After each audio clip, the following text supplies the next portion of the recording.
कर्नाटक में बजरंग दल के बाद संघ परवार, सावरकर के बाद हेडगेवार पर तकरार।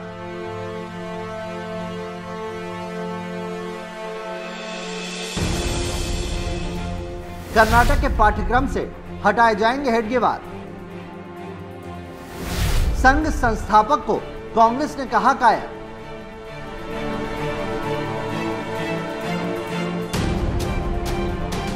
दो 2024 से पहले कांग्रेस का नया सेल्फ गोल।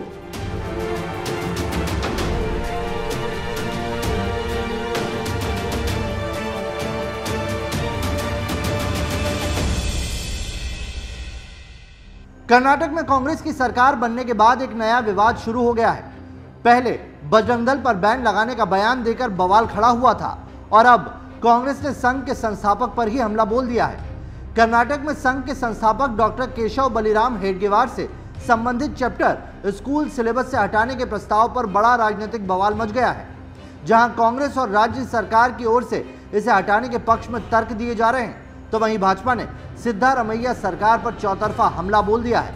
कर्नाटक सरकार के शिक्षा मंत्री मधु बंगरप्पा ने अपने इस फैसले को लेकर बीजेपी पर निशाना साधा। It is their version because they have never understood children's mentality and what they are supposed to give for children's. BJP are so corrupt in their mind, which they wanted to infuse in the system of studies, which we are against it. We are not doing anything connected to Congress, anything against the BJP or for BJP or whatever it is. Whatever changes have been done, I have been telling from the first day, I have a job that is in the interest of children. Whatever decisions has to be taken at whatever level, our Honorable Chief Minister has clearly mentioned, and we have mentioned it in our manifesto also, whatever textbook corrections we are going to do. Since the books have already reached children, there is a way to do it before they have done with the least cost, which is not going to hamper the budget also too much.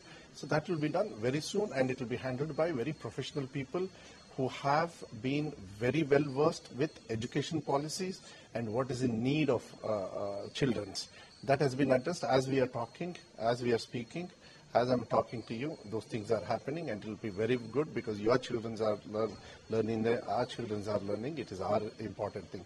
What BJP says after losing, and if BJP has lost, it is because of consolidating all these things what they have contributed all these 4.5 years or whatever it is.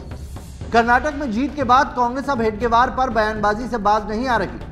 Book से chapter हटाने के नाम पर कांग्रेस के वरिष्ठ नेता BK Hariprasad ने तो उन्हें कायर तक कह डाला।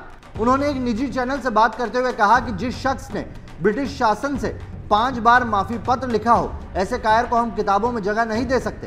तो वहीं कर्नाटक के हेल्थ मिनिस्टर दिनेश गुंडूराव के मुताबिक आजादी में जिसने हिस्सा लिया है वही दिखना चाहिए। See, we should have stories about people who have really contributed to the building of the nation, who have fought for them. If you talk about freedom struggle, those who participated in the freedom struggle, that period, who are the important people? So it should be the history should reflect that, not your personal choices, not who you idolize. That is not correct. So what the BJP has done is try to infuse their ideological issues into textbooks, which is not correct. Children should have an open mind. Facts should be placed before them, and they should not be guided. Trying to guide a young person's mind towards a particular ideology is not good. So Congress party will have to look at it very seriously and take corrective measures, and healthy education is important. Bajrang Dal के बाद संघ के संस्थापक हेडगेवार पर छिड़ी कर्नाटक में रार जल्द नहीं थमने वाली। बीजेपी इस मुद्दे को पूरे देश में उठाने जा रही है, लेकिन कांग्रेस भी अपने फैसले पर अडिग दिख रही है। अब ये भी जान लीजिए कि आखिर 10वीं क्लास की जिस किताब से हेडगेवार का जो चैप्टर हटाया जा रहा है वो है क्या।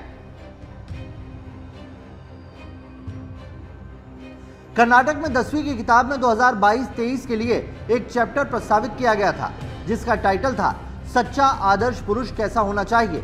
तब इसके बारे में टेक्स्ट बुक रिव्यू कमेटी के अध्यक्ष रोहित चक्रतीर्थ ने एक न्यूज चैनल से कहा था कि हेडगेवार पर चैप्टर उनके एक भाषण से संबंधित है, उनके बारे में नहीं। उनके मुताबिक इस भाषण में उन्होंने युवाओं से कहा था किसी व्यक्ति को देवता ना माने, बल्कि अपनी पसंद की विचारधारा में विश्वास करें। उन्होंने बताया था, हमने हेडगेवार के बारे में कुछ भी शामिल नहीं किया है, ना ही वो चैप्टर छात्रों से कहता है कि उनकी विचारधारा का पालन करो। ये सिर्फ व्यक्तियों को देवता की तरह पूजने के खिलाफ उनके शब्दों को उजागर करता है। उन्होंने हेडगेवार के उस भाषण के बारे में बताया कि किसी इंसान की पूजा करने के बजाय आपको उनके मूल्यों का पालन करना चाहिए, जो समय के साथ नहीं बदलेंगे। इसका उनकी विचारधारा से कोई लेना देना नहीं है। लेकिन अब ये चैप्टर किताब से हटाया जा रहा है, जिसके बाद बीजेपी भी कांग्रेस पर हमलावर है। भाजपा के राष्ट्रीय महासचिव सीटी रवि ने हेडगेवार के अपमान पर कांग्रेस पर प्रहार किया कि क्या कांग्रेस देशभक्ति को मिटाकर इसे मुगलिस्तान बनाना चाहती है। संघ का आइडियोलॉजी सेपरेट आइडियोलॉजी नहीं है, केवल सिर्फ देशभक्ति है। देशभक्ति निकाल करके क्या करना चाहता है? मुगलिस्तान करना चाहता है क्या? मुगलिस्तान का एजेंडा मैंने सोचा केवल पीएफआई का एजेंडा, आज कांग्रेस का एजेंडा भी मुगलिस्तान का एजेंडा है क्या?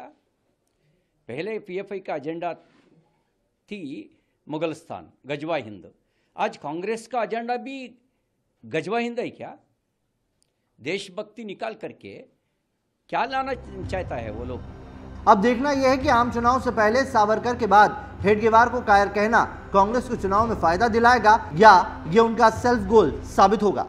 वो सिलेबस चेंज कर सकता है, वो सत्ता में है, उसका पावर की वजह से सिलेबस चेंज कर सकता है, इतिहास बदल नहीं सकता।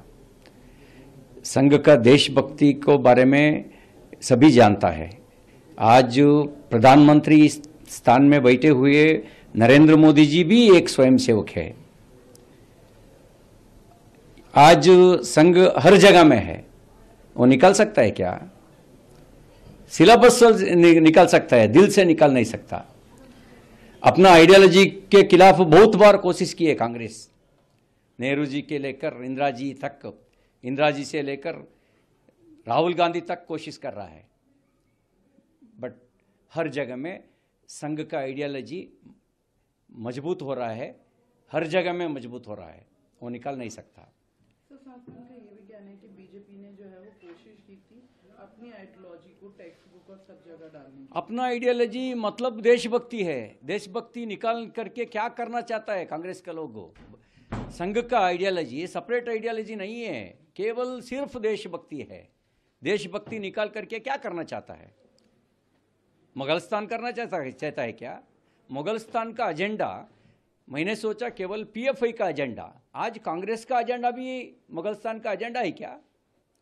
पहले पीएफआई का एजेंडा थी मुगलिस्तान, गजवा हिंद, आज कांग्रेस का एजेंडा भी गजवा हिंद है क्या? देशभक्ति निकाल करके क्या लाना चाहता है वो लोग?